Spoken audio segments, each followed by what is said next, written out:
Welcome to the Pool Chasers podcast. I'm your host, Greg Villafana, joined by my co-host, Justin, the bearded plumber, Bowie. Yes, sir. And today we've got a very special guest. We got Ryan Werlich. Werlich. So you all know. That's how you say it. Werlich. Werlich. There you go. Thanks for being on the show. How you doing? Good, man. Thanks for having me, guys. Yeah, really excited to have you here. I mean, so you're with Rain Deck. Can you tell us a little bit about who you are and what Rain Deck is exactly? Sure. What do you want first, me or Rain Deck? Let's go with you. You seem pretty interesting. I'm interesting. Okay. Some people say I'm not. They say I'm kind of monotone and boring. That's my coworkers. They say I'm not. We're going to find But out. they don't know the pickleball Ryan. Yeah, they do. And they still say it. Yeah. So, yeah, Ryan Werlich. I've been living in Arizona for, this will be 12 years in August, actually. Where are you from originally? I'm from California, Huntington Beach, born. Until I was 12, moved to Northern California in the Gold Country, so it's north of Sacramento. And was there until I was about 19, left and went to New York City and served a church mission for my church. And met my wife there, and she's from Utah, and lived in Utah for 16 years about, and then moved here. Nice. So, been around. Dude, that's pretty rad. Huntington Beach, you born and raised? Yeah. Dude, that is sweet. So you skate, surf, all of Yeah, the I grew up above. skating, surfing, boogie boarding, snowboarding in Lake Tahoe area. That's, when I was a teenager. Watching all these old skateboard documentaries and different things like that, it's crazy how many of these people like lived in Huntington Beach or they moved from another country and it was all about like living or having a roommate in Huntington Beach. Yeah. And they just skate there, like the famous Tosh Townsend and all the Dogtown guys. A lot of them, like as they got older and developed their own companies and stuff like that, like they all something about Huntington Beach. I mean, it's pretty awesome. Yeah, Surf City, USA, right? Yeah. Actually, I've been there so many times, but I never knew about that surf museum. And I went there, I don't know, some months ago. But dude, that museum is rad. I mean, it's got like weird hours, but I went in there. I'm like, dude, there is some straight up surf artifacts in here. It's pretty cool.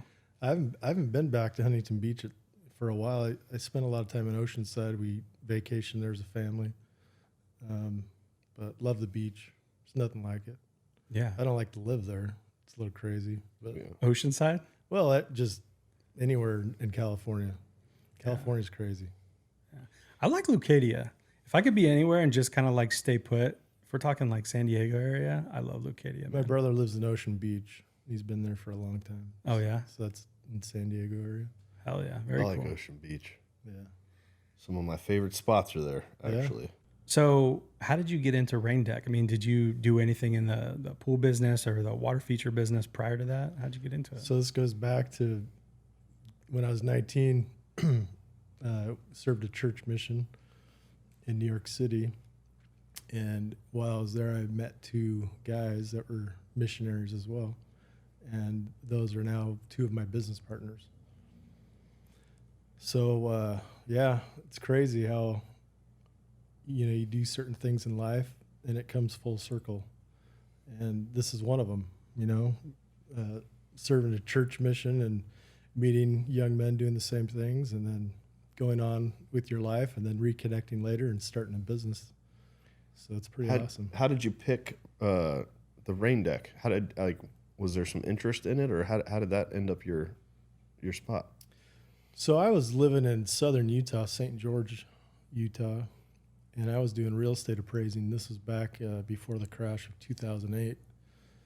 And, 2004, 5, 6, I think that's when it was.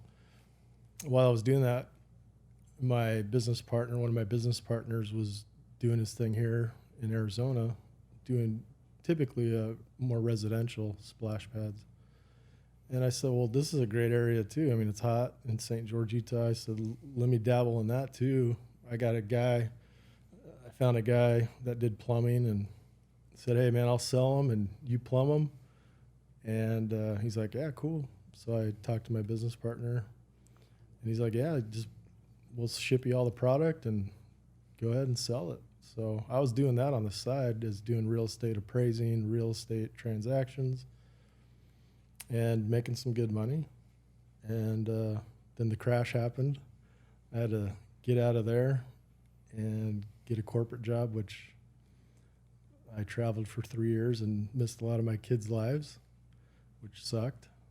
So after 3 years, I was basically sitting in a parking lot on a lunch break selling a commercial splash pad, and finally called my business partner and I said, hey, I'm ready to just do this full time. He's like, really? And this was probably, say, May. This was like in May, the month of May. And he's like, well, why don't you move out like next February? And I'm like, no, I want to move out now. And he's like, are you sure? I'm like, yeah, let's do it. So just quit my job and moved my family out to Arizona and haven't looked back since. And it's been a great blessing. And we've grown our business from, 12 years ago. It's been phenomenal. That's So awesome. it's been really good. You feel like there's that moment for some entrepreneurs, it sounds like it is for you, where it's just like, we're going to do this and we're going to make it. And I gotta put all my chips in it. I just got to jump ship. I just got to do it.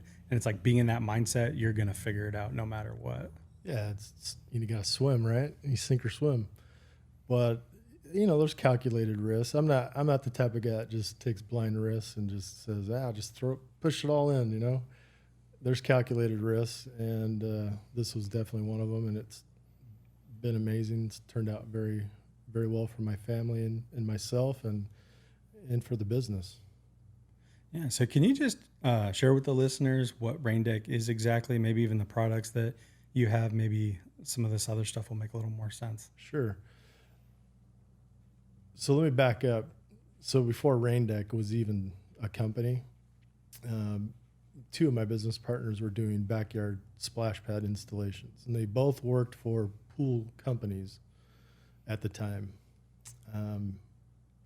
They were getting requests from homeowners saying, hey, I want a splash pad in my backyard. And they're like, what the heck's that? Yeah, we can do that. Yeah. Right. Yeah, sure. So they probably looked something up and they're like, yeah, I guess we could try to do it. So they were just pulling parts and pieces from, whatever they could find. And basically we're making Jimmy rig splash pads.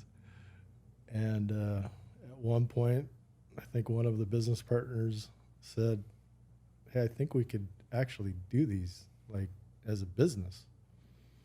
And so a business was formed for doing backyard splash pads. And they were killing it. They were doing really well. I think maybe, and they could correct me if I'm wrong here, but I think I saw an original invoice of a backyard splash pad when they first started. It was like $4,000 or $5,000. Now you're not going to find that today, obviously.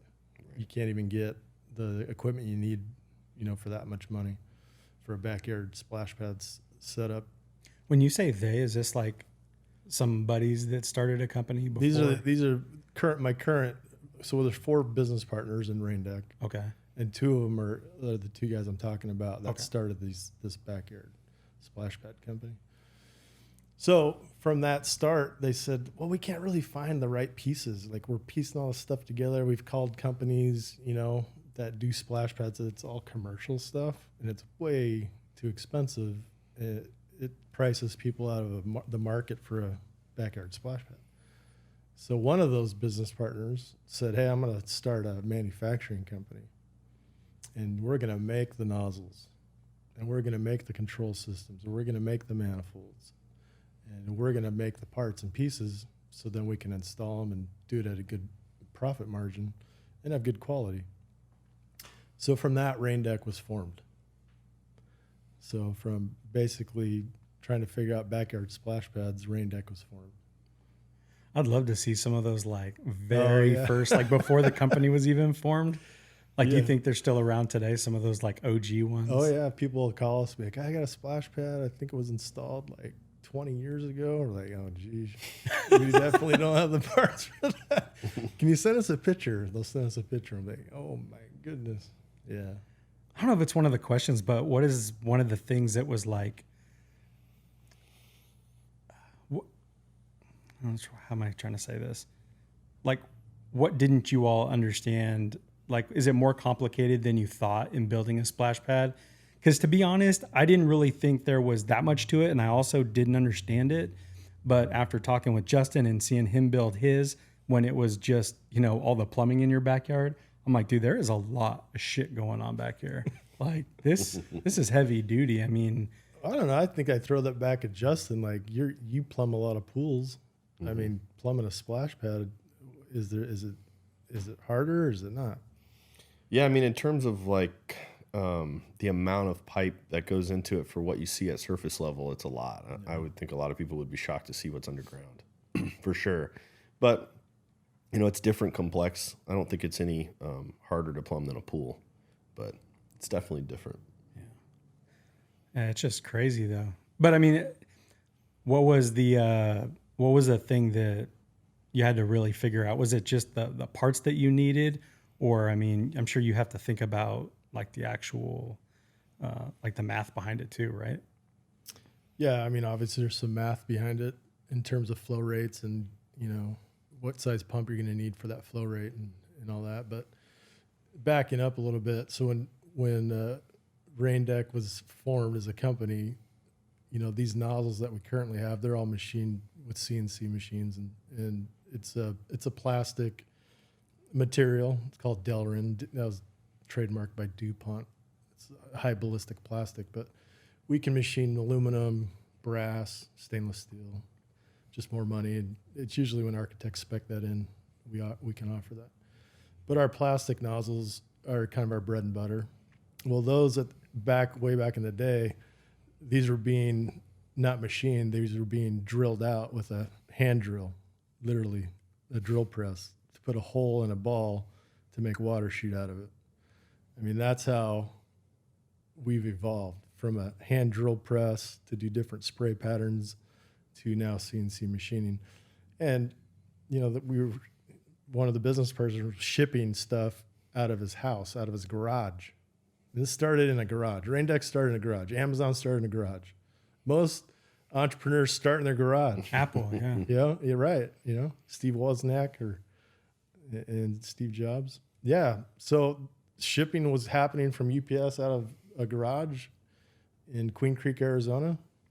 And from there, it's evolved to a 7-acre facility and freight trucks coming in every day, shipping throughout the country, the world. And it's quite phenomenal. Yeah. So can you tell us about, Rain Deck, like the products and different things like that? Yeah, I mean, so we make anything from a ground spray nozzle, deck jets. A lot of pool builders will use our deck jets that we use on splash pads as well. So we make nozzles, control systems. We make manifolds that have solenoids on them that talk to our controllers to make them shoot off at different intervals. We have different product lines. We have residential, or we call it light commercial, which is PVC and fiberglass components, where we make all in-house by hand, and we paint it all in-house.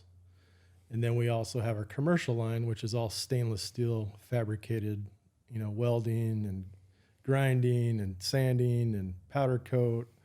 And we do it all there in Queen Creek on 7 acres now. Wow. So if, say I wanted a splash pad in my backyard, I might hire a builder or something like that to do it. Do they buy like a kit from you all, or Yeah. how does that work exactly? So we do have a Rain Deck splash pad kit. So you can buy a standalone kit, which has a pump, a filter, a tank. So you're recirculating the water. It has nozzles. So we have splash pad kits for standalone purposes. We have pool tie-ins, which Justin's, I think, plumbed before. Mm-hmm. You tie it into your pool and use your pool as the tank, basically. So usually on your return line, you can plumb that in or do a separate pump. So, I always tell pool builders, I think gone are the days of these, back in the 80s, 90s, you see these little rock waterfall features on pools off to the side. That's on the return line. I think, why do that? Just do a splash pad off to the side, Yeah. you know? And do you guys sell like the different features that you'd see on a splash pad? You know how you have all those different things where water's like falling off of. Yeah, mushrooms, Yeah. fire hydrants, flower showers, dumping buckets. We do all that. That's super cool. I was at Lifetime Fitness yesterday and took my daughters to swim at the indoor gym, and they had they were probably 30 minutes, like the mushroom water feature, just standing under it, and just made me think, especially we were doing the podcast today, like, man, it's pretty cool because it looks like it's like not too much, it's not too little. Like there's probably some like real, I don't know. There's a lot that goes into making that happen and being consistent. Yeah. A lot of pool builders will put our stuff in Baja shelves. So, all of our features that have a single leg on them, they're detachable with 8 bolts. So you can plumb in an 1.5 line to our base, put it in a Baja shelf, put a mushroom in there, take it off, unbolt it, go put it on the splash pad that's next to the pool, or put a different feature there like a dumping bucket. Oh, wow. So it's really an 1.5 feed line to that base, and you can have a variety of different options. So if you have like a bubbler or something like that, can you like convert that to say a mushroom or something? Well, you got to have our base, right, that holds that. So if you have a stainless steel feature, you have to have a stainless steel footing base that can hold that weight. So it has to be during typically remodel or new construction. Oh, so you're okay. putting that base in there and gunite around it. So that's not like an easy conversion. Not really. You're talking about just a regular pool bubbler or something like that? Yeah. Yeah, no. Nope, little sorry. demo involved there. If I got you excited, I'm sorry. This episode is brought to you by Lion Financial. Offer your customers the industry's best financing options and sell more pools. Lion Financial's low rates and long terms give your clients more buying power, making a pool affordable, one low monthly payment at a time.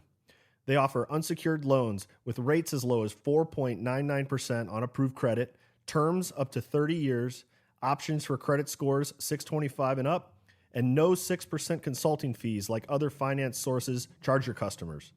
Lion Financial pays builders directly, ensuring a payment on time and in full. Call 877-754-5966 or visit www.lionfinancial.net today. And now back to our episode.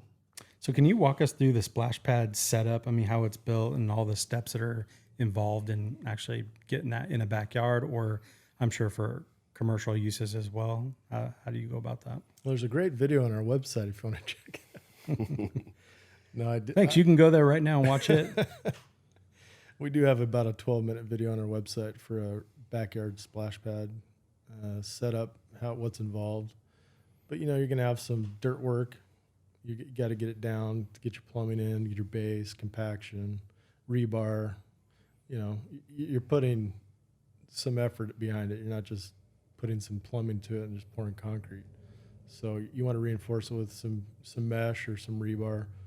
You got to dig a hole for a tank if you're doing a standalone. So about a 5 foot deep by 5 foot wide hole, 325 gallon tank. You're going to try to recapture about 70-80% of that water. You're going to lose it. You're going to lose some water due to evaporation, splash off, carry off in kids' clothes. So there's an autofill there. It'll autofill the tank as needed, similar like a toilet. And how deep is the hole for the actual splash pad that you're digging? I'd say go down about 8 inches. Yeah. How do people determine that? Does it just depend on how big a splash pad you're getting or what? No, you got to have room to get your plumbing in there, your base, your rebar. And you got 4-inch thick concrete typically. So depending on where you're at in the country, though, if you're in a colder weather climate like the Midwest or East Coast, you might do 6 inches of concrete. So then you're going to have to go down deeper with your dirt work. Okay. Yeah. So are mostly like pool builders doing this type of work, or? Yeah. Like, so our clientele, we sell direct. So we sell to anyone. But our main clientele is pool builders, landscape contractors, right? They're in people's backyards. They're doing the design of their pergolas, their barbecues, their turf, their pool. And then if a splash pad comes online, you know, they're already there. So yeah, we're selling a lot to landscape contractors and pool builders. Nice. And what size plumbing are you usually doing? So you're looking at about 4 inches on the high end on a drain line on a backyard. And then all the spiders going out from the manifold, you're 3/4 to 1/2 inch. Sometimes 1 inch, just depends on what size solenoid you're doing and what, you know, what features and what nozzles you're gonna have on your splash pad. 1.5 too for the above ground features. So all of our above grounds, mushrooms, fire hydrants, dumping buckets, those are all 1.5 inches. Okay. What's a good size pad for like a residential application? Really big. Really big? Better for you? No. You know, everyone's got a different thing going on in their backyard. Some people say, oh, I got 150 square feet. I got 200 square feet. Okay, that's awesome. But you can only do so much with that square footage. We'll have a lot of people say, I got 200 square feet and I want a dumping bucket and I want a mushroom. That's awesome. I'll sell it to you. It's not going to work. It's going to shoot off the pad. You're going to lose a ton of water. So in terms of designing, yeah, you have to be cognizant of what square footage you have to use and what's going to fit appropriately in terms of ground sprays and above ground features. So, but typically a backyard, you're like 200 to 400 square feet. Yeah. I think I did mine, I think it was 20 by 25. What I noticed is you almost lose, 5 feet on the whole perimeter because you want to keep everything inside so you don't get the splash out. Yeah. So yeah, 20 by 20. You said 200 to 400, you think? Yeah. And maybe like a 200 would be more ground sprays. Just ground sprays and maybe like a mushroom in the middle. Right. I like it. Did you do anything differently, Justin, since you had a pool that was there before? No, I ripped a pool out to put mine in, so we pulled it out and compacted it. But removed all the plumbing and Yeah. you didn't do anything? Yeah, it was basically like starting fresh. Because the equipment, where your equipment is at for the splash pad, that's not even like where the old equipment was for the pool, was it? Close. Like within 10 feet, yeah. Oh, okay. Yeah. Do you get that a lot where people will remove a pool and put a splash pad there instead? No, but we should see more of that. That's awesome. No, typically we're going to see people doing pool tie-ins. If they're going to do a pool, especially here in Arizona, a lot of people are going to do a pool off to the side, tying it into the pool, or they don't have the yard space. They got a small lot and they can't do a pool really. So that's where we'll see they're going to do a splash pad. So how do they do that exactly? Or how are you suggesting people do that? How do you tie it in with a pool? I've never heard of that before. Well, I think Jessica could speak to that. Yeah, it's pretty straightforward. It's just a drain line that goes to the pool from the drain box in the pad. So kind of like Ryan said, it's just instead of having a tank, you use the pool as the storage. But so you're pretty much using like the pool's plumbing and all of that stuff to power the splash pad. So you're no longer having to do that. You can usually on the return line side is where you're going to divert the water to the splash pad. But if the splash pad is big enough and has a lot of features, it's probably better to just do a separate pump. Okay. And some people like that because then you're not having to use an automated Jandy valve. You know, if you have like a smart system where you're saying, hey, turn on the splash pad and the automated Jandy valve rotates, sends water there. You could just have a separate pump and say, turn on the splash pad. And is there always a heater with the splash pads? No, we don't do a lot of that. It's kind of counterintuitive. I tell people it's like jumping in a hot tub and then coming out and the cold air is hitting you. It's like the splash pad water. If it's heated and it's hitting you, the moment it's not hitting you, the cold air is hitting you. So we've had people do it, but it's not a common thing. What about in commercial? They don't make you do it in commercial? No. They just probably winterize them, take them offline in the winter. Yep. Nice. This episode is brought to you by Jandy Speedset Variable Speed Pump Controller. Never struggle or get slowed down programming a pump again. The Jandy SpeedSet controller sets a new standard for variable speed pump user interfaces, enabling quick setup, programming, and maintenance, making it the user interface you've always wanted. Featuring a large, easy-to-read LCD display and exclusive flywheel navigation, you can quickly and intuitively set up to 10 schedules and 8 additional time runs with ease. But SpeedSet doesn't just make setting up the pump a breeze. It makes pool maintenance simple as well with a dedicated clean timer, ideal for circulating chemicals or vacuuming the pool, and a one-touch stop button with on-the-fly time stop customization as well as local automation bypass. Look, programming a pump has never been so fast and easy. For fast, simple, full-feature control, drop in at Jandy. For more information, you can visit Jandy's website or contact your Fluidra sales rep. All right, now back to the episode. When it comes to chemistry or balancing the water that is in a splash pad, say it's a standalone, like how do you even do that? So on a typical backyard setup, it's going to be an inline chlorinator and, just test strips like you would on a pool or a spa. It's a little trickier with water chemistry with splash pads because you got a lot of aeration going on from the nozzles and stuff like that. But it's not too difficult. I mean, you just got to make sure you have tablets in there. And then, if you look at a Rainbow 320 inline chlorinator, it's got a dial from 1 to 10. Like on a pool, what would you have it at? Like a 5 or something? At least, yeah. So on a 325-gallon tank, if you have it on a 5, that's gonna be heavily chlorinated. So you're literally like at a half or a 1 on something like that on a splash pad 325 tank. Now water could be green for all you know. Yeah, you wouldn't even be able to see it. I mean, where are you getting that water sample from? Just out of the nozzle, or when it shoots up, just wherever you can find it. Yeah. I'm sure there's some in the pump too. Might be a little warm, but yeah. Can you give us a price range on a setup? Like, I know you were saying earlier, pad used to be $4 to $5 but like, what is it now? Like, what is a budget that someone should have? Like low end to high end? Yeah. So a basic backyard splash pad, let's say 200 square foot pad with 8 ground sprays, maybe a mushroom, installed all in, with the top coating being like an acrylic lace cool deck. You're probably on the low end, probably $12,000. Mm-hmm. On the higher end, 15. That's a lot, but I did think it was more than that. Speaking of surfaces, you said acrylic. What are the surfaces? Like, what do you see most?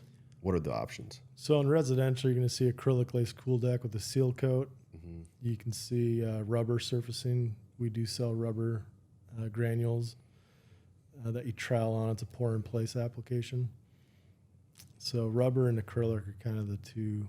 Mm-hmm. And then gray concrete is the go-to for commercial. Like, cities don't want to deal with the maintenance on rubber or acrylic. I've seen some exposed aggregate. Yeah, exposed aggregate. Yeah. I think we did one up in the Orchard. It was exposed aggregate, which seems a little rough, but it looks good. Yeah, I mean, aesthetically it looks awesome, but yeah, a lot of people, that's the thing, is a lot of people do a splash pad just for aesthetics. Mm-hmm. I tell a lot of, older clientele, and my grandkids are going to be here, but they're only here maybe twice a year. So I want something safe for them. Splash pad's perfect. There's no drowning going on. The other thing is they don't want it to look like Disneyland in their backyard year round. Right. So they're the ones that are going to do the ground sprays only, maybe some LED lights. Mm-hmm. So when they have a party, they can turn it on and it's a great water feature. But it also, when their grandkids come over, it's safe, it's chlorinated, and grandkids can have fun. That's sweet. Out of all the features you build, what are your favorites? In a city park or in backyard? My backyard? Residential, yeah. Actually, give me both. Okay. So backyard, probably dumping buckets. We have a dumping bucket 2 feature. Mm-hmm. I think that's pretty cool. Commercially, man, we do a lot of cool stuff. We do a lot of custom cool stuff. Like, we've done a scorpion feature up at Carefree. Mm-hmm. Town of Carefree, we did a sweet scorpion feature with LED lights in its eyes. Cool. With a tail coming up with a nozzle shooting down. I like doing like cool stuff like that. One-off? Yeah, one-off stuff. I didn't realize that was something you could do. So somebody send you like a CAD file and you guys just build it? Yeah, or they'll be like, hey, we want to do something like, well, so we did one up in Winslow, Arizona. We designed their splash pad recently, and they wanted to do a Route 66 theme. And I'm like, all right, this is cool. So, just the juices start flowing, and you're like, okay, what can we do with what we already have, but kind of tweak it?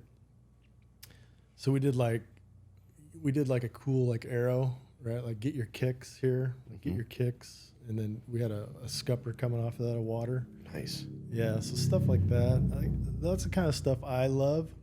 Like, yeah, we do pretty cool stuff just off the shelf, but when you get into that custom theme stuff, that's where it's really, really cool. How many water towers are going out the door? Because Jeez, man. We do a lot of these water towers. People just love it because it gives them an option to put their logo, like their campground on. We sell a lot to campgrounds, RV parks. They'll put their logo on it because they're right off a highway. Man, we do a lot of those things. they just fill up, right? And then there's like 4 spouts or something that just flood out. So we have a couple options. We got one that has just a top bucket that dumps about 30 gallons of water off the top of that tower and disperses. And then we have an internal, like a 80 to 90 gallon bucket that fills up you don't see. And then when it dumps, it shoots out about 6 slots on the bottom. That's right. It's a lot of water, but it's cool. Yeah. That's probably one of the coolest features we have. They're all stainless, right? Yeah, stainless and aluminum. Yeah. That's going to be the makeup of that. But those aren't for the faint of heart. Those are about $37,000. Yeah. A little bit much for a backyard residential, but Well, I don't know. Rick Chafee might like one of those in Red Rock. yeah. We'll be plumbing his pool soon, actually. Have you done any rooftop splash pads or anything like that? We've done a cruise ship. We had our guys go out to, I think it was France, somewhere in the port of France. But we worked with a company that was doing a miniature golf course on the cruise ship, and they wanted to incorporate some of our nozzles and do a splash pad kind of miniature golf thing. So, yeah, we've done a cruise ship. Have we ever done a rooftop? Yeah, we actually have, out in California at a hotel. Yeah. Water storage, 1 floor below probably. Did you guys do the install, or you guys just? No, we just sold the product. I don't know where the water storage is at, to be honest with you. Do you guys do any installs anymore, or when you guys went into manufacturing, did that end? Yeah, no. So Rain Decks, we just design, manufacture, sell product, and then we'll consult. Gotcha. So we'll send a guy out on a job site if the client wants a 2-day, 3-day consult to make sure they're doing stuff correctly. And we call it Rain Deck Purchase with Confidence. So, and this typically come with this is a great product for a campground owner, RV park, that usually these guys that buy these RV parks they have a background in construction. So they're going to build their own. They've never done a splash pad. So they want a little peace of mind. So we'll send a guy out there for a fee, and I think it's been a great thing for us. I bet that helps get your product done right too. Yeah. Yeah, and it makes us look good, right? Sure. How do you, control the splash pad? Is it, pool automation, or do you have an app? How does that work? So if you're doing pool automation already and you're doing like a pool tie-in or whatever, or a separate pump, yeah. So that's going to be directly linked to the pool automation. Our control system, you have to manually, push buttons to make it do different solenoids or different rotations. But activating the splash pad, there's different options. You can do a smart outlet, from an app, on your phone. You Like can smart things or something? Yeah. You can do a touch activator so that kids touch the post or touch their foot on the ground sensor, which activates it. And do a spa timer. Yeah. That's the least expensive. Have you seen people use like a ton of different smart things for that kind of thing? Because they've got like the sensor setup, the plugins, and all that stuff. Yeah, just a smart outlet is what we've seen on a residential side. When you get into commercial, they're doing touch post activation. Oh, that's cool. And so I'll turn it on for 15 minutes and then shut off, and they got to touch it again. That's really handy. When a lot of people, believe it or not, do fresh water splash pads. So they take culinary water from the city, run it through the splash pad, and then waste it to the sewer. You'd be surprised on how many cities in Arizona do that. I've heard that before. It's because they don't want the Board of Health implications, right? Yeah, they don't want to deal with county health because they're going to treat it like a swimming pool, so you're going to have inspections. And then you got maintenance. You guys know maintenance of pool equipment. I mean, splash pads are using all similar pool equipment. It's crazy. You know, I think has done it well, and I know there's a lot of splash pads out there, but just kind of being local is Scottsdale Quarter, because I feel like no matter when it is, you'll see kids there, and it is aesthetically pleasing. It could be Christmas time, and the water could be going off, and like all the lights and the Christmas trees and different things going on. It's just really cool looking. Yeah. Is that you guys? No, that wasn't us. All right. That's probably a company out of Canada or something that charges a lot of money. I'm trying to think though. I can't remember. I don't think it's rubber. No, I don't. Even though I don't know what the acrylic looks like, I don't know if I've seen anything else but rubber. Yeah, I'm not sure what that surface is. It's just tile. You're talking about Yeah. Scottsdale Quarter? Yeah, it's just tile, right? Yeah, but it's on a pedestal. It's a pedestal deck. So, Kind of slippery, maybe. I don't know. yeah. Not gonna lie, I've never been out there with my shoes off and jumped around in it. What are some of your favorite projects you've been involved in? Maybe some of the largest, most involved, favorites in general? Yeah, so my business partners won't agree with me on this one, just because it was a little bit of a nightmare at some points, but probably Kiwanis Park in Tempe, the Cloud. It won a national award for, I think, architecture or something. But we basically integrated a lot of technology within that splash pad. Mm-hmm.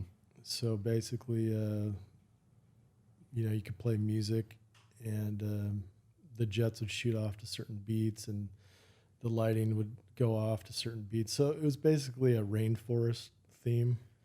And so there'd be a thunderstorm that would happen, and the lightning would go off. And so Cool. you'd have that effect, and then a big old raindrop of water would come down, and that's still out there. I don't know if it's still functioning that way. I was gonna say But I've it never was- seen that one. Yeah, it was pretty awesome when we had the grand opening. It was, it was painful. Yes, it was. I'll agree. But in terms of like stretching and growing and knowing that we could do something that technologically advanced Mm-hmm. was pretty, it felt good. What about the biggest? What's the biggest one you've done? Square footage Square wise. footage wise, probably around 6,000. 6,000. Commercial for sure. Yeah. That's a big boy. As in an RV park in California. Wow. Yeah. That thing must have had a ton of features. Yeah, quite a bit. We're actually, there's a client that's doing the install themselves or having someone locally do it, but the product alone for that was $400,000. Big budget. Yeah. Well, these are campgrounds they put a lot of money into water parks, Yeah. you know. I gotta imagine that would separate them for sure. Yeah. Different clientele they're looking for, obviously, right? Family friendly. Right. You know, it's hot there wherever they're at, and they want to offer some cool stuff. Do you have any programs or incentives for, pool service guys or builders or anybody that, wants to take it upon themselves to, sell a splash pad to somebody? Like, what's the best way to go about that? One time we were doing some kind of incentive, like, hey, we'll give you a footing base, install it in a Baja shelf and, sell your client on a mushroom or something like that. Here's what's interesting about the pool industry. And we used to go to the pool and spa show like all the time. I remember when I first moved here almost 12 years ago now, we'd go to the Vegas pool and spa show like every year, right? We'd have a booth, paid crazy money for, you know, these union workers to come set up our big tower there. We have a big tower feature. And we wouldn't get a lot of sales from it. It was interesting. And so we don't actually do trade shows anymore. We stopped doing trade shows pre-COVID, and then obviously after COVID. But we just we didn't see a lot of traction from trade shows, and I think the way we find people is just through Google AdWords, and we're pretty good at that, and just word of mouth and repeat business. But to really answer your question, homeowners drive it more than pool builders. So a pool builder will be in their backyard, and the homeowner will say, hey, can you put a splash pad over here in this area? And then they'll contact us. The pool builder will. So I don't have a lot of pool builders that are like, hey, I want to do a splash pad, because they want to do a pool. That's what they know. That's their box, right? That's their wheelhouse. So I don't know if that's a good thing to say, but I'm just being honest. Yeah, no. Yeah, I mean, it makes sense. You're more selling direct to the customer. So yeah, we'll sell to whoever wants to buy. just hope they... Now, we do have contractor discounts. All right. I'm just seeing how people could, you know, sort of take advantage of this. You know, if they're like, I'm already building a pool, let's get this in there because we're already going to have like the shotcrete people here. We're going to have the steel people, and, you know, you can kind of knock it all out at once. And I'm sure that's what most people do, right? Yeah, for sure. During new builds, yeah, definitely. Good. So, do you have a book that you recommend? To be honest with you, I don't read a lot of books. The only book that I read on a consistent basis is the Bible and the Book of Mormon. Oh. Well, there you go. There's your book. There's my book. Yeah. It's a pretty good book. Yeah. I watch a lot of YouTube. Yeah. What kind of stuff you watch besides pickleball? I watch a lot of, I watch a lot of pickleball. It's pretty sad. Yeah, we didn't even get into that. You want to share a little bit about, you know, some of the fun activities you got going on, what you like to do? Oh, I love pickleball. I took it up about a little over a year ago, and just, it's a great workout, great cardio.